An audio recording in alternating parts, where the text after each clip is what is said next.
that you've joined me for today's podcast of Second Chance Coaching. My name is Dr. Richard Lewis. If you'd be so kind as to leave me a rating and your feedback, I'd very much appreciate it, as it will help dynamic people such as yourself optimally find this podcast and add it to their library of favorite podcasts. As you know, at Second Chance Coaching, we focus on seeing everyday life through the eyes of the returning citizen and highlighting the resiliency of the human spirit. I'd love to work with you one-on-one, whether you're a returning citizen or coaching clients seeking your second chance, or you're a representative of a business, college, or university seeking to integrate, support your returning citizens in your various organizational and learning environments. Please feel free to contact me via email at richard@secondchancecoaching.com or via Instagram at @the_Dr.RichardLewis. In life, we worry about so much. I worry about different things to various degrees, as we all do. It could be thinking about what we're going to have for dinner. Is the young lady I want to ask out on a date going to say yes? Are we getting promoted at work? Will this new business venture work? And something we're all dealing right now is the state of the COVID-19 pandemic, such as when will it end? Do I get that vaccine or not? When will I get that vaccine? Being concerned about being separated from family or friends. And of course, we show love, prayers, and hugs to the over 500,000 fellow Americans who have transitioned due to COVID-19. And we keep their families and friends and loved ones in our thoughts as well. In the reentry journey, there are plenty of things we worry about, such as work, any sources of income that we're going to have, getting health insurance, relationships. Are we going to have police contact? What is our relationship with our probation or parole officer? Mental health challenges, going to school, so many concerns, just to name a few. But at the end of the day, we still have to get living. Numerous studies demonstrate that 85 to 91% of issues we worry about never come to fruition. They never happen. So think about it. 85 to 91% of things we worry about will never happen. They never come to fruition. But then collectively, we give so much energy to things we worry about. Even in the face of those statistics that I just gave you, the feelings of worry still dominate us. And why is that? Because these feelings are real. They're as real as the air you breathe, the water you drink, the food you eat. My mother, may she rest in peace, she was a worrier. And I don't say that as a bad thing. She was a champion that raised 2 kids as a widow and earned her stripes in life. And I'm confident she's enjoying her place in paradise. But of course, she was a worrier. You're raising 2 kids by yourself all of a sudden. And watching that behavior, it would make me a worrier. And then over the years, I had to shift that paradigm in my mind. Worrying is really like taking in empty calories. Like, when you drink a soda, it quenches your thirst, but it really has no nutritional value. That's what worrying is all about. There's no value to it. We're just taking in those empty calories. Because when you worry, it's taking a great toll on your emotional and physical health. It could lead to having poor judgment. It'll sap your emotional strength. It could lead to poor decision making, making you restless and jumpy, even cause insomnia and headaches. And then it can even physically manifest as well to having stomach problems, muscle tension. And then you find it hard to concentrate on different tasks at hand. At the end of the day, there really just isn't a positive return on investment when it comes to worrying. When I first came home over 20 years ago, I felt that I needed to catch up on the 6 months that I missed. And it's so funny to say that because I work with clients who have been gone for 5 years, 10 years, 20 years, even someone 25 years recently. But even though I was only gone for 6 months, they probably felt the same way that I felt too, as far as needing to catch up. But I felt I needed to catch up on that time because I felt like there was 6 months I was away. And then, of course, I was worried about all the energy that I gave towards pre-trial and the action, and of course during that trial. And then there were so many things that were going on in my mind, such as now I'm home to raise my children, be the custodian of my finances, go through job searches, think about if I want to do any further academic pursuits. And then I really let the bad thinking get in my mind. I started getting caught up in comparing myself to my peers and my friends and other family members as far as where they were in life. I was like, they're doing so well, and I'm like doing so badly. I felt I had to play catch up, and I was getting caught up in what people were thinking of me or what I thought they were thinking of me, which at the end of the day, let me tell you, whether it's good or bad, it's really none of our business what people think of us. It's nobody's business. It's not your business what people think of you, and it certainly wasn't my business what people think of me. Why? At the end of the day, you have to run your own race. And at that time, and even today, I had to run my own race.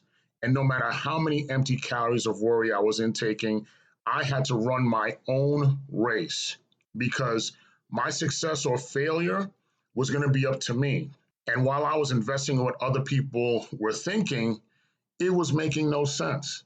And, while I was investing in what other people thought, guess what, at the end of the day? Everybody I was giving energy thinking about what they were thinking of me, what they could be doing, they wasn't worried about what I was thinking. They were running their own race and leaving me in the dust while I was continuing to take in empty calories.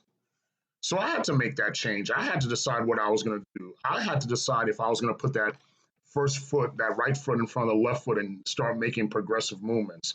I had to make a change. I had my Bible, I was reading my Bible every day, and I had numerous self help books. So anything self help book that was on sale, I bought it and I looked through it. But at this stage of the game, I knew what a book could not tell me to do. And that was to either take action or stay where I was. At the end of the day, I was home, I was free, and now was the time to get living. Now that you're on your reentry journey, what's worrying you? I was on the beginning of my reentry journey, and I had to think about what was worrying me. I had to worry about how to get living. And then these were some of the steps that I took and that I think you could take, and steps that I still follow today when I feel the empty calories are creeping in. The empty calories, those negative thoughts of worry when they come in, because I don't want them to be part of my diet, and I certainly don't want them to be part of your diet. Number one, when I get worried or worked up, I set a time and place to get through what's worrying me. Remember, most of us as kids, we didn't like to eat our vegetables. We didn't like to eat our Brussels sprouts. When you didn't have the when you didn't have the opportunity to get around it from mom and dad to eat the vegetables, what did you have to do? Just have to eat them and get it over with. And that's what I did. I said, let me just eat them and get it over with. So what do I do when I get worried? I have a small couch that's by my bed, small couch. So I sit by it, and then I give myself a 5 minute time limit. That's it. 5 minute time limit to get through in my mind what's worrying me, and then I get on with my day. But this is not something that you want to do before you go to bed, because if you do that before you go to bed, you're going to be suffering from insomnia, and you're going to have those things on the active in your mind. So when I get through that 5 minute limit, as far as okay, what's worrying me, let me take that inventory and really think about what's going on.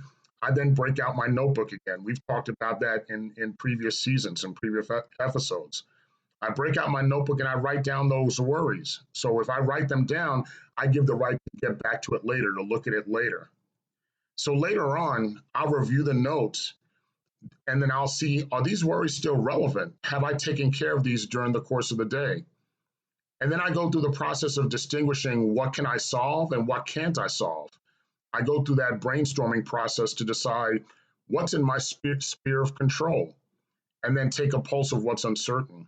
And after I've gone through that brainstorming process, I go to my action plans. I go to the vision board. We've spoken about the vision board before. I look at my beginning point and my end point, and I work out everything that's in the middle for things that are solvable. And then after I do that during the course of the day, when I do my exercises, I usually try to destroy the worry circle and cycle. And one of the first things I do is I'll do my exercise. I do about 3 to 5 miles on average every day. I'll do my power walking or whatever exercises that I want to do, and that helps me destroy the worry cycle. And during that exercise, I'll meditate, I'll pray on it, I'll listen to calm music, and then I really take in a lot of deep breathing during that exercise period. Not the deep breathing not only helps with you physically, but it certainly helps with the mental part of getting through what's worrying you, and we'll talk about that a little later. And then I talk it through with people that care about me. Because there's nothing wrong with talking it out and talking it through. People may have perspectives for you that you didn't even think about. But I will say this, I am very selective about the support system that I bring into my circle of what I'm worried about. I make sure that it's a strong support system, and I'm very selective as to who I speak to about this stuff. My criteria is that someone has to be honest with me, they have to be respectful of me, and they have to be compassionate. We have those friends that are a little rough around the edges. They're the bulls in the china shop, and sometimes those type of friends are really good as far as getting advice from. But then there's other times where I just say, you know what, I need somebody to have a more gentle touch with it. I'm not saying they shouldn't be honest, but you could be honest, but got to be respectful, got to be compassionate when we have those conversations. And you can't have them with everybody. So, like I said, you have to be selective as far as who you talk it out with. And then you go through mindfulness exercises during the course of the day. And when you're going through mindfulness, a lot of times, well, let me first say in the pandemic, we're in the pandemic, a lot of people talk about taking time to be mindful and to spend the time meditating and things of that nature. And it sounds like a good thing, but not a lot of people really know what mindfulness is. But mindfulness is really an opportunity for you to acknowledge and observe your worries. And to really, that's really designed to let your worries go. And you stay focused on the present when you're going through your mindfulness exercise. And it's something that you can repeat daily because it really does help going through that process. And when you're going through mindfulness, you always want to pick a quiet place to do it. Stay in a comfortable chair, make sure it's a chair, and you have your back sitting up straight. And when you're going through the mindfulness, you want to close your eyes. And when you're closing your eyes, you want to breathe in your nose and breathe out your mouth. And remember, you want to feel it in your abdomen. You want to feel the breathing in and the breathing out. So you close your eyes, breathe in your nose, and breathe out your mouth. And you make sure you feel it in your abdomen fully. Then you focus on your breathing. At this point, you're doing nothing but focusing on your breathing. Breathe in your nose and out your mouth. You breathe in your nose and breathe out your mouth. Your mind may wander, but you want to focus on your breathing. Breathing in your nose and breathing out your mouth. You focus on your breathing. You do this about 3 or 4 times a week, 10 minutes each time that you're doing it, and you'll be surprised as to the results you'll get. So when you're thinking through these steps, think through this as well. What were you worried about a year ago at this time? Now, most of us will say, well, okay, we was worried about the COVID-19 pandemic. We was on the onset of the pandemic. So that's easy to remember what you was worried about a year ago. But in a normal scenario, it's probably a 50-50 proposition that maybe you remember what was bothering you and then maybe you don't. Last year at this time when the COVID-19 pandemic first started, I started working from home. I do remember a handful of things I was going through at the time, personally and professionally. There were numerous things, but without going through the rigmarole of what was going on, even in remembering what was going on, what I do remember is most of those things that I was worried about, those things have settled themselves out. I'm recovered from those situations. And if there's anything I don't remember, I know I've bounced back because I'm here talking to you and I'm here able to continue to move on progressively each and every day. But definitely try these steps because I've done that and that has certainly helped me. And you could do it. You could do the same thing. But think about it. Are there anything that's pestering you right now? I'm quite sure there's things that are pestering you right now. But let me give you a little spoiler alert. I know things will turn out all right. I know things will turn out all right. And you know things will turn out all right. Why did I realize in myself that I know things will turn out all right? I basically gave it up to God because He equipped me to follow the steps that I've shared with you. So I reduce my empty calories of worry and I work on not giving worry all my time all the time. It's always a process. So I'm not saying it's totally perfected, but it's a process that I work on all the time. I'm not going to sit there and give worry my time. Certainly not when 85 to 91% of things will definitely not happen. And you should not give worry all your time because the statistics are in your favor. 85 to 91% of the things that you're worrying about will not happen, and now you have the steps to get through it. If you need assistance with getting through these steps, then contact me and work with me one on one. I would love to work with you one on one. You could be a returning citizen, a coaching client, or you could be the representative of that business, college, or university that's looking to optimize engagement with your employees and your students. If you're in this situation, please feel free to email me at richard@secondchancecoaching.com or reach out to me via Instagram at the Dr. Richard Lewis. Right now, when you're talking about the next hour, the next minute, the next moment, the new day, you've been blessed with your second chance and you got it in your hands. You are equipped in your hands to make the best of it. So I know you'll make the best of it. I love you all. Take care, and we'll talk again next week.